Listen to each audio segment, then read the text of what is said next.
The Merry Pranksters, Chapter 6, Episode 1.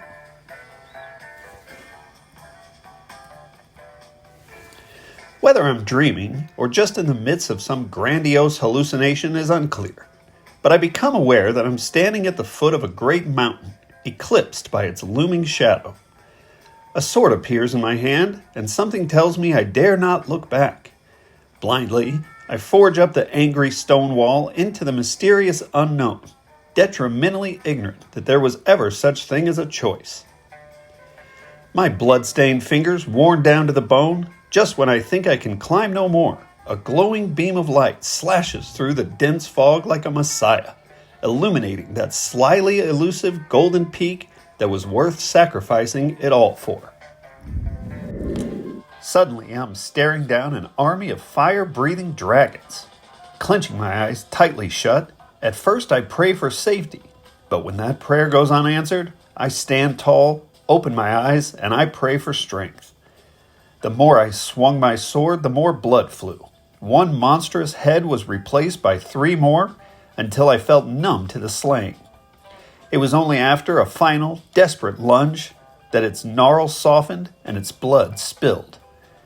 Shading my face from the strobing sky, I watched as its bloodshot eyes gazed right past me with a final look of indifference, and I realized the dragon's breath has already consumed me. A flash of crying lightning later, and I suddenly find myself back in my dark bedroom. Before her face comes into focus, I know that it's Valerie straddling me on the bed, and though it feels as if we're both levitating, there's a toxicity that makes this feel acidic. At first sight, I'm relieved to see the line of her face as it catches the moonlight through my bedroom window. But when I try to speak, she covers my lips with her finger and undoes my Harley-Davidson belt buckle, while the acid creeps its way through all the wrong places like a strychnine-dipped LSD trip. Her back arched, Val is settling in with a shallow, melancholy stare as she flips her wild hair back. The way she holds the look as she slowly begins to pull the thread of her white ribbon loose is a confused, dispirited gaze that hides within it an accusation. Locking her legs around my thighs, I'm gulping with a dread that cannot be named. She allows the silky ribbon to slip down her smooth, dark breasts and gently fall to the floor. Her glossy eyes beg why I would do this to her, as her bare, virgin neck is revealed to me for the first time. She raises her head high, almost regally, exposing a gnarly scar that slashes across her throat in the filthiest shade of pale. The wound is sewn from the bottom of her right ear down to her throat and snakes around her dark neck like a serpent has burrowed beneath her flesh. Although her tongue feels hot and coarse as she takes long, panting strokes up the shaft of my erection, I'm swearing to God that I'll never wish for anything else as long as I live. I feel my jaw begin to quiver when her eyes narrow to a vengeful leer, and she snarls at me with long, erotic fangs. The light catches her prowling shoulder blades as she slides down further, and I realize I'm weeping. Looking up at me helplessly as she strokes my cock, her eyes, sunken and as hollow as the bottom of a bottle, words begin to form. "This is what you want, isn't it?" she repeats monotonously. "Isn't this what you always wanted?" With my hands cupped tightly around her head, I'm begging her to stop. When her wild hair grows thin and brittle between my fingers, the inky color begins to bleed out, leaving a scalp cluttered with stringy gray clumps of hair. "It's just another day," she says with a hoarse, almost unrecognizable voice. I force myself to watch in horror as her red eyes sink back into her skull and her skin begins to wrinkle and sag. Pockets of hissing carbon burst with the wailing screams of rigor mortis until the worms squirming in and out of her eye sockets begin to echo, "It's just another day." With her head held firmly in my hands, the sound of her body hitting the floor with a dull thud jerks me from that phantasm and back into a lucid consciousness. Confusion makes way for an unyielding panic while I work through the infant stages of the grief that will never leave me. Just as my senses return, a humming gargle coming from my lap tells me that I'm not alone here in my lightless room after all. Looking down, it hits me like a jab to the vein. I recognize that head full of aggressively red hair by the way she uses a little too much teeth. Slithering her tongue up and down the shaft like a caduceus snake, Ginger conducts this ritual with an authority like no one has ever dared to tell her no. I remember Ginger stopping by earlier with a fairly confident recollection. She was arm in arm with her hot young friend who was wearing a transparent Care Bears t-shirt while the pranksters were on the porch jamming goods with Tay and Barney. It was after we finished playing Friend of the Devil things took a dark turn. All I said was that, for such a mellow band, the Grateful Dead is kind of a heavy metal sounding name. Nothing to warrant this level of aggression. Dickie flashed me a sinister side-eye, but it was Hank who took the most offense. Confusion would not begin to describe my reaction to the backlash at what I thought was a perfectly obvious statement. All I'm saying, I was saying, is that mixed with all the drug references and skeleton decor, you could easily be misled into thinking that the Grateful Dead were some thrasher death metal band. But you would be wrong. You would be dead wrong. I laughed, and I did not laugh alone. But when I mumbled something that may have included, "Hey, sorry man, I'm just not that into bluegrass music. I mean, I like the Beach Boys too, but that doesn't make me some barbershop quartet superfan," that I was met with ice-cold stares and asked to do more than just repeat myself. A foolish response to a foolish question. As if the rage was born of some dark fear that one weak link in the ideology could break the chain, forcing them into the terrifying chaos of freedom. Fucking Schultz, man. He knows the language of revolution, said Dickie to Hank. When he's drunk, he talks a good game. But after that, man, he has nothing but black flags and empty words. A small crowd of unhinged protesters, homeless Joe, along with Nigel and Becky, gathered at the park to watch Dickie standing shirtless on the front porch between Hank and I, both gripping our guitars like battle axes. 2 acoustic guitars were spared by the sound of a Taylor Swift ode to poor choices blaring from a crappy blue Toyota Corolla. We were on our 3rd bottle, and we had not yet begun to drink.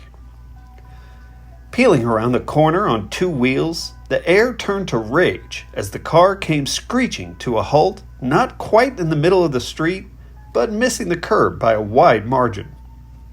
The Ginger, followed by the fetching young Lolita, fell out of the car, laughing hysterically and spilling their cocktails like some debutantes stumbling out of a Mexican nightclub.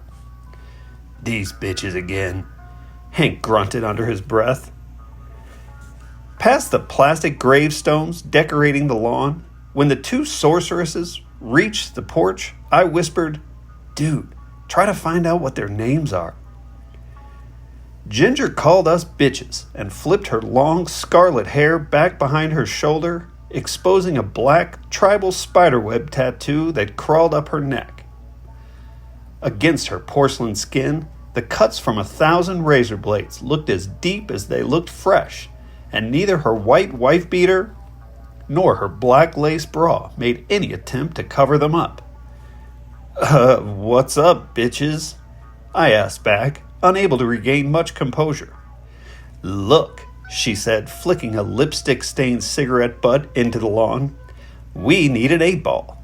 Be a dear and put a little something extra in there. You know, for the effort." It began with black coils of smoke steaming from Hank's nostrils.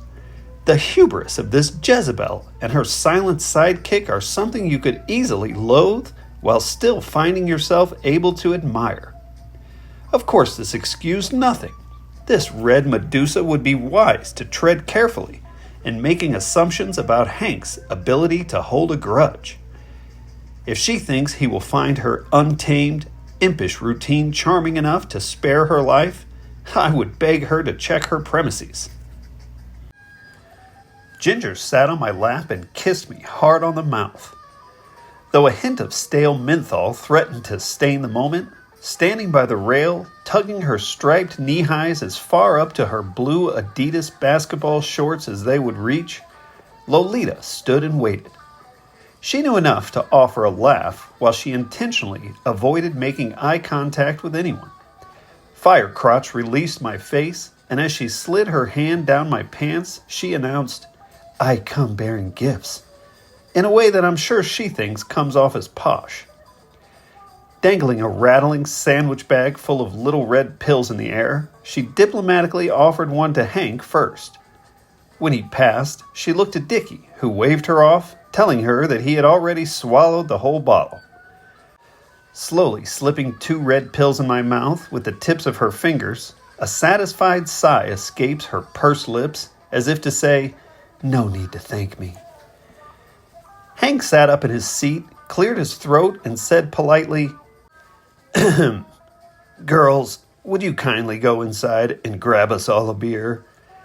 Forcing a wide grin, he finished by cracking both sets of knuckles with his thumbs. Please."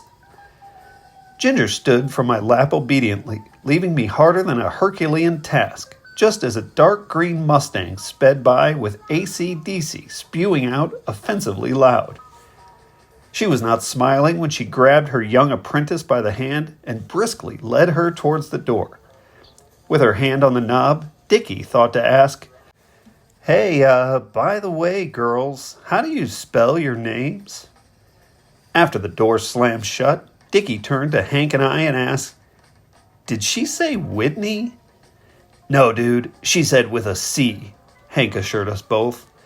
When he asked, "Now, Schultz, what the fuck would make those 2 nutty bitches think I have coke?" We all knew he was past accusing either one of us, but it was a real question that had a real answer, and we needed to find out what it was.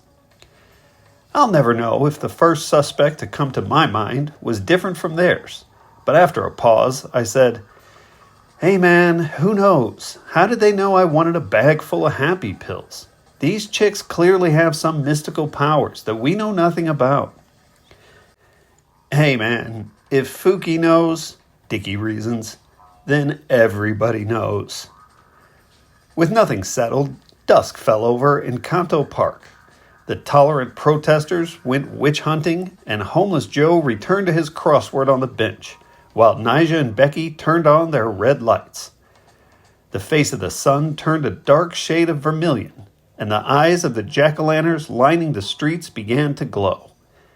After a while, Ginger poked her head out of the front door and said, "Hey, you cunts are out of beer." I don't remember exactly what time they left. The details got a bit foggy after Hank rolled out the nitrous oxide tank and sparked up the blowtorch, but now that red devil has returned. For the better part of a year, I watched with heavy eyes as the pages flew off the calendar. Agonizing days turned to seasons, belligerently trying to drink Valerie's come-and-go blues from my mind. All that heartache just to have the spell broken after one boozy morning at the Cornerstone with that soulless Ginger. Now the flood has washed over me, leaving me desolate. This burgundy devil feels empowered to slither in and out of my house as she pleases, performing her wicked mouth rituals on me in the middle of the night. There is a part of me that wants to tell her, "Go! Be gone, you Jezebel! Get the hell out of here and take your wicked voodoo with you." But the other part of me is my balls, and right now, they're in her mouth.